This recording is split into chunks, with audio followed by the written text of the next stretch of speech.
கருமையான தேவனுடைய அன்பு பிள்ளைகளே, பாடுகள் கிறிஸ்தவ வாழ்க்கையிலே அது ஒரு பகுதி. அது ஏதாவது ஒரு முறையில வரலாம்.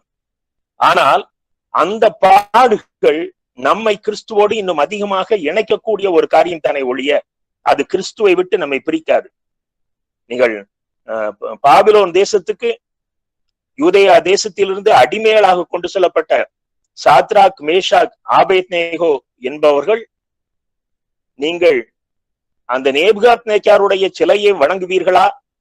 வணங்கவில்லை என்று சொன்னால் நீங்கள் எரிகிற அக்னி கடலிலே தள்ளப்படுவீர்கள் என்ற ஒரு சட்டம் ஏற்றப்பட்டிருக்கிறது என்று தெரிந்தும் தைரியமாக நாங்கள் ஜீவனுள்ள தேவனை தவிர எந்த மனிதனையும், இந்த உலகத்திலே உருவாக்கப்படுகிற எந்த தெய்வங்களையும் வணங்க மாட்டோம் என்று சொல்லி அவர்கள் அந்த அக்னிக்கு பயப்படாமல் அவர்கள் சொன்ன வார்த்தை, எங்கள் தேவன் இந்த அக்னியின் வல்லமைக்கு எங்களை தப்புவித்து மீட்பார், அவர் மீட்காவிட்டாலும் பரவாயில்லை, நாங்கள் இந்த சிலையை வணங்க மாட்டோம்.